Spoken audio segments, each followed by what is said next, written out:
नमस्कार। Radio talkies में आप सबका स्वागत है। नमस्कार। आज हम देख रहे हैं ओल्गा टोकारचुक के बहुत चर्चित उपन्यास द बुक्स ऑफ जैकब के कुछ हिस्सों को। ये 18वीं शताब्दी के यूरोप की कहानी है, काफी बड़ी और उलझी हुई। हाँ, हमारे पास इसकी प्रस्तावना, पात्रों की लिस्ट और अलग-अलग हिस्सों जैसे book of fog, book of the comet वगैरह के कुछ अंश हैं। बिल्कुल। और हमारा मकसद है इस जटिल कहानी और इसके मुख्य किरदार याकूब फ्रैंक की कुछ परतों को खोलना। सही कहा। ये उपन्यास याकूब फ्रैंक नाम के एक, कह सकते हैं, करिश्माई लेकिन साथ ही बहुत रहस्यमयी धार्मिक नेता की कहानी है। हाँ, वो उभरता तो है एक यहूदी मसीहा के तौर पर। बिल्कुल, लेकिन फिर इस्लाम अपनाता है, कैथोलिक बन जाता है और इससे उसके मानने वालों और विरोधियों दोनों में ही जबरदस्त हलचल मच जाती है। तो चलिए इसी ऐतिहासिक और धार्मिक उथल-पुथल की दुनिया में थोड़ा और गहरा उतरते हैं। फ्रैंक के बारे में मुझे लगता है सबसे खास बात उसका विरोधाभासी होना है। हाँ, बिल्कुल। कभी एकदम रहस्यमयी, कभी कहता है कि उसे दैवीय अनुभव हुए हैं और फिर खुद को बदलता रहता है। मसीहा, फिर विधर्मी, फिर नवाब। स्रोत क्या बताते हैं कि लोग क्यों जुड़ते थे उससे? देखिए, स्रोत बताते हैं कि नहमन सामल्स्की जैसे जो अनुयायी थे वो उसके मिशन में यकीन रखते थे। अच्छा। और इसमें सबताई जवी का प्रभाव साफ दिखता है। वो सोच कि मसीहा को मुक्ति लाने के लिए पाप और अंधेरे में उतरना होगा। हाँ, वो विचित्र कर्म वाली बात। बिल्कुल।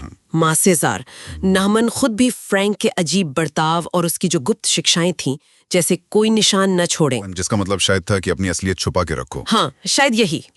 नहमन इस सारी जटिलता को समझता था या समझने की कोशिश करता था। ये बड़ी अजीब बात है। एक तरफ इतनी गहरी गुप्त बातें और दूसरी तरफ जैसा स्रोत बताते हैं वो कभी-कभी खुद को ऐसे दिखाता था मानो पढ़ना लिखना भी मुश्किल से जानता हो। हाँ, ये दोहरापन ही उसकी ताकत थी शायद, है ना? शायद ये विरोधाभास उसे अलग-अलग लोगों के लिए अलग-अलग मायने रखने देता था। उपन्यास हमें उसके आसपास की दुनिया भी कई नजरों से दिखाता है।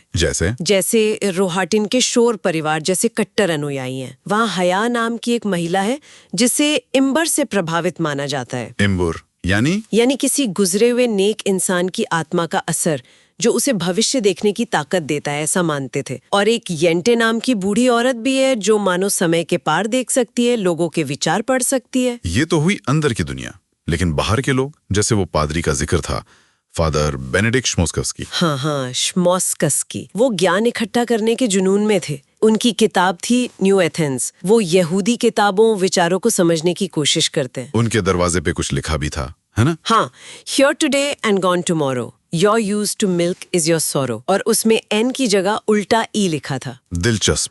शायद दुनिया की नश्वरता दिखाने के लिए कह सकते हैं। वो फ्रैंक के अनुयायियों को शक से देखते थे। और फिर पॉलिश अमीर औरतें भी थीं, जैसे कतार्जीना कोसाकोव्स्का। अच्छा, उनका क्या रोल था? वो फ्रैंकिस्टों से जुड़ती हैं, उनकी मदद भी करती हैं, लेकिन उनके इरादों पर शक भी करती है। महिलाओं की भूमिका बहुत अहम थी। हया के अलावा? हाँ, फ्रैंक की पत्नी हाना और खासकर बाद में उसकी बेटी ईवा तो आंदोलन में एक देवी जैसी बन जाती है। जाहिर है ये सब शांति से तो नहीं चला होगा, टकराव तो हुआ होगा पारंपरिक यहूदी धर्म से। बिल्कुल। लॉव में एक बड़ी सार्वजनिक बहस हुई और वहां चौंकाने वाली बात हुई। क्या हुआ? फ्रैंकिस्टों ने, जिन्हें कॉन्ट्रा टेल्मिडिस्ट कहा गया, अपने ही साथी यहूदियों को, जिन्हें टेल्मिडिस्ट कहते थे, रस्मी हत्या का इल्जाम लगा दिया और ईसाई खून इस्तेमाल करने का भी। क्या? ये तो वही आरोप है जो अक्सर यहूदियों के खिलाफ इस्तेमाल होता था। ये तो बड़ी विडंबना है। हाँ, बहुत गंभीर और विडंबनापूर्ण। उनकी मंशा क्या थी ये कहना मुश्किल है। क्या वो सिर्फ चर्च को खुश करना चाहते थे या वाकई ऐसा मानते थे? स्रोत बताते हैं कि फादर पिकुलिस्की जैसे चर्च के लोग इसका फायदा उठाते हैं। ये आरोप फ्रैंकिस्टों को चर्च के करीब जरूर लाता है, लेकिन उनकी असल मंशा वो उपन्यास में एक सवाल बना रहता है। और उसके बाद फिर बड़े पैमाने पे धर्मांतरण हुआ, कैथोलिक बने लोग। हाँ, बहुत से लोग कैथोलिक बन गए, नए नाम अपनाए, जैसे श्लोमो शोर बन गया फ्रांसिजेक वोलोव्स्की। लेकिन ये धर्मांतरण भी सीधा नहीं था, कुछ शर्तें भी रखी उन्होंने। बिल्कुल, वे अपनी कुछ परंपराएं जैसे शब्बत मनाना जारी रखना चाहते थे, अपने यहूदी नाम भी रखना चाहते थे। इससे पता चलता है कि पहचान कितनी उलझी हुई थी। बाद में फ्रैंक को चेस्टोचोवा मठ में सालों तक कैद रखा गया, लेकिन वहां भी उसका वो रहस्यमय असर वो बना रहा। और जब वो रिहा हुआ तब तो वो और बड़ा हो गया होगा। हाँ, उसने ब्रून और ऑफेनबाख में एक तरह का शाही दरबार बना लिया। वहाँ उसकी बेटी ईवा की लगभग पूजा होती थी। वो शासकों से भी मिलने की कोशिश कर रहा था। हाँ, सम्राट जोसेफ द्वितीय जैसे यूरोपीय शासकों से संपर्क बनाने की कोशिश की और प्रबुद्धता के विचारों वाले लोग जैसे थॉमस वॉन शॉन्सफेल्ड वो भी उसके दायरे में आए। लेकिन फिर मतभेद हुए। हाँ, बाद में फ्रैंकी शिक्षाओं को लेकर मतभेद हुए और अंदर भी तनाव बढ़ने लगा था अनुयायियों के बीच। बिल्कुल। जैकोब गोलिंस्की जैसे लोगों को चिंता होने लगी अपनी पत्नी को लेकर जो फ्रैंक के दरबार में थी और आंदोलन के पैसों को लेकर भी। मतलब शक होने लगा था। हाँ, शक कि पैसों का गलत इस्तेमाल हो रहा है और शायद उसकी पत्नी भी वफादार नहीं। ये दिखाता है कि आंदोलन के अंदर भी मतलब सब कुछ ठीक नहीं था, संघर्ष था। तो द बुक्स ऑफ जैकब हमें 18वीं सदी के यूरोप के एक ऐसे कोने में ले जाती है जिसके बारे में कम बात होती है।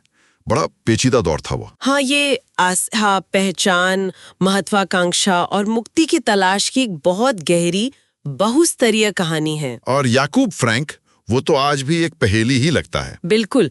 क्या वो सच्चा रहस्यवादी था या एक ढोंगी या कुछ और ही?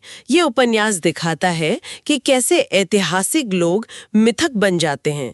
उनके काम, उनके विचार पीढ़ियों तक गूंजते रहते हैं, अक्सर बड़े धुंधले और विरोधाभासी तरीकों से। और अंत में एक विचार छोड़ जाते हैं सोचने के लिए। उपन्यास में अशरर रूबिन जैसे पात्र हैं जो प्रबुद्धता यानी एनलाइटनमेंट के तार्किक विचारों पर सोचते तो हैं। हाँ। पर उन्हें यह भी लगता है कि तर्क और रोशनी से परे एक अंधेरा मैदान, एक डार्क ग्राउंड है जहां सारे विचार अपना अर्थ खो देते हैं। तो क्या ज्ञान की हमारी ये जो खोज है वो अक्सर उन जटिल सच्चाइयों को नजरअंदाज कर देती है जो शायद तर्क की पकड़ से बाहर हैं? ये सोचने वाली बात है। इस गहरी पड़ताल में हमारे साथ रहने के लिए धन्यवाद। तो इसी विचार के साथ आज की ये चर्चा यहीं समाप्त करते हैं। अगली बार फिर मिलेंगे रेडियो टॉकीज पर।